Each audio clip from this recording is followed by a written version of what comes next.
Hoy en día, uno de los artefactos que ha experimentado un mejoramiento en la calidad a través de la historia son los relojes suizos, también reconocidos como los mejores del mundo. Desde la invención del reloj, este ha tenido avances a pasos agigantados respecto a su precisión, lo cual fue posible por numerosas mejoras realizadas por distintas fuentes. Hay que tener en cuenta que los relojes se utilizan como un espectáculo público, una fuente de orgullo para la población o simplemente como una pieza de joyería. A continuación, haremos un recuento de cómo la historia ha influido en el desarrollo del reloj convencional que conocemos hoy. El reloj de sol es muy popular en la actualidad. Este es utilizado comúnmente como ornamento de los jardines, pero es el indicador de tiempo más antiguo. Este es proveniente del antiguo Egipto, en donde su funcionamiento consiste en mostrar la hora por medio de la sombra generada por la luz solar. El reloj de sol permaneció en uso hasta el siglo XIX, no solamente para medir el tiempo, además era usado para ajustar los relojes de agua o también llamados clepsidra. Los relojes de agua fueron la respuesta a la necesidad de medir el tiempo cuando el sol no brillaba. Este artefacto consistió en una vasija de cerámica que contenía agua hasta cierto nivel, con un orificio en la base de un tamaño adecuado para asegurar la salida del líquido a una velocidad determinada y por tanto en un tiempo prefijado. El recipiente disponía en su interior de varias marcas, de tal manera que el nivel de agua indicaba los diferentes periodos, tanto diurnos como nocturnos. Los relojes de agua también se usaron por los atenienses para señalar el tiempo asignado a los oradores. Más tarde fueron introducidos con el mismo fin en los tribunales de Roma, y además se usaban en las campañas militares para señalar las guardias nocturnas. El reloj de agua egipcio, más o menos modificado, siguió siendo el instrumento más eficiente para medir el tiempo durante mucho tiempo. Reloj mecánico con balance Royal, construido en el siglo XIV por Henri Beck por orden del rey Carlos V de Francia.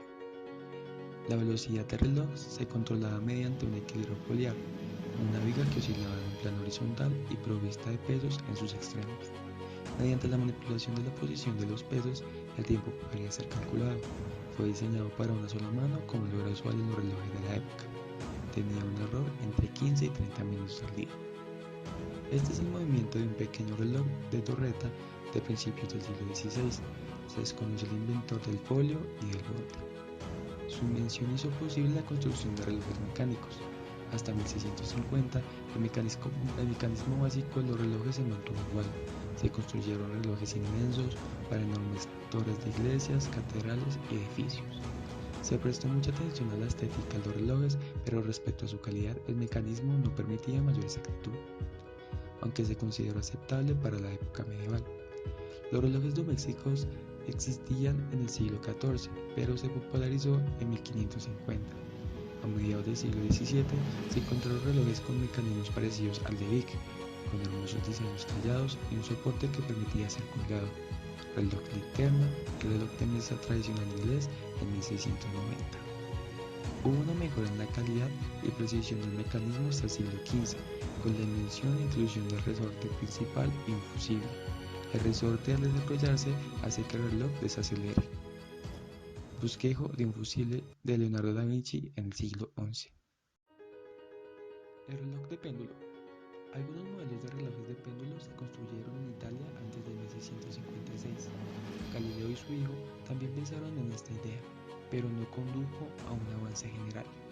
En 1656 se produjo uno de los primeros avances para la exactitud de la hora, cuando Christian Huygens empezó a aplicar el péndulo a los relojes, idea que empezó a utilizarse en todos los relojes nuevos de la época. Una mejora adicional en el cronometraje fue alcanzada unos 10 años después en Inglaterra por la invención del ancla. Se construyó el reloj más antiguo que aún sobrevive equipado con este dispositivo alrededor de 1668.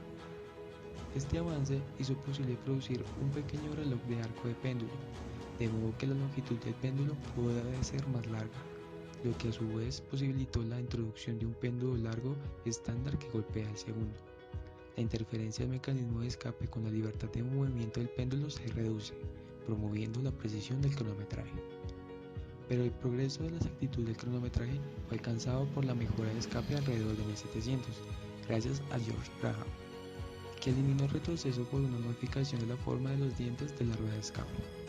Hasta aquí, la calidad del cronometraje de los relojes había aumentado tanto que las inexactitudes debido a los cambios en la longitud del péndulo causados por cambios de temperatura fueron notorias. se inventaron varios dispositivos de compensación de mercurio. El primero fue el péndulo de compensación de mercurio por George Graham en 1721. El bisel de mercurio reemplaza al péndulo Bob. Por hacer la cantidad justa de mercurio, es posible compensar la expansión o contracción de la varilla por el mercurio.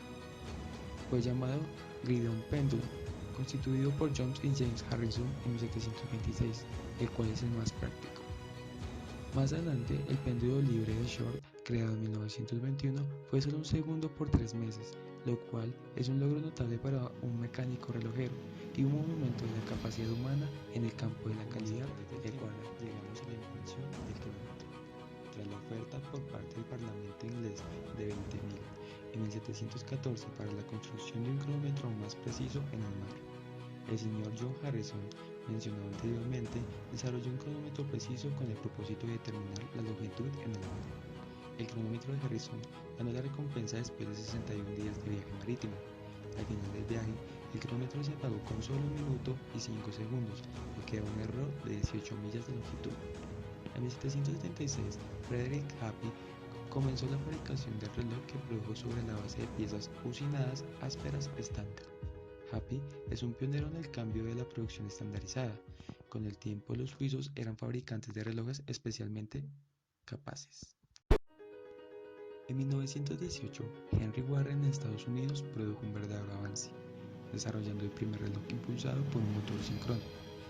El reloj en sí es un contador de impulsos, pero su cronometraje depende de la estabilidad de la frecuencia de la corriente suministrada, siendo de 50 Hz en Europa, 60 Hz en Estados Unidos, lo suficiente para los hogares.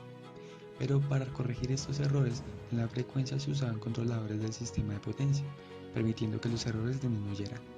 Después de esto, un reloj era relativamente económico, estaba disponible con la calidad adecuada, siendo apto para el uso doméstico. El nuevo reloj no presentaba ningún devanado, casi ningún mantenimiento, buen tiempo, bajo precio, construcción sencilla, pocos defectos y pequeñas dimensiones. En 1928, Joseph y Warren Morrison diseñaron el primer reloj de cuarzo. Su error equivale a un segundo en unos 3 años. Los relojes de cuarzo comenzaron a desempeñar un papel importante en la década de 1940, como dispositivos pesados y costosos. Con el desarrollo de la microelectricidad, el tamaño del reloj de cuarzo podría reducirse hasta tal punto que ahora se puede utilizar en relojes convencionales y domésticos. Al ser de bajo precio y tener alta calidad, con pocos movimientos, sin mantenimiento y pequeñas dimensiones, expulsó al reloj de motor síncrono. Otro reloj con alta precisión fue llamado reloj atómico. El primero fue construido en 1948 por Harold Lyons, mientras que el actual estándar de frecuencia de cesio data desde 1955. Un reloj atómico es en realidad un reloj de cuarzo sincronizado, usando la frecuencia de la energía, luz o ondas de radio, emitida cuando los átomos cambian su estado de energía. Esta frecuencia es independiente de las cantidades físicas tales como presión, temperatura, humedad, entre otras. Los estados de la sincronización atómica del reloj de cuarzo son espectaculares. El tiempo atómico internacional, abreviado TAI, está en menos de un segundo. No solo está disponible en los laboratorios, sino también directamente a las personas del común. Esto se realiza en relojes de cuarzo y relojes domésticos, comerciales que se fabrican en un receptor de radio miniatura incorporado.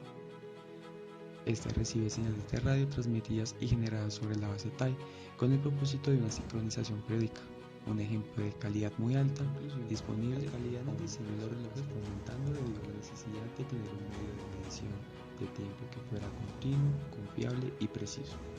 Este logro técnico y científico condujo a un cambio revolucionario en nuestra cultura, debido a la que la medición del tiempo se ha convertido en algo indispensable en nuestra sociedad.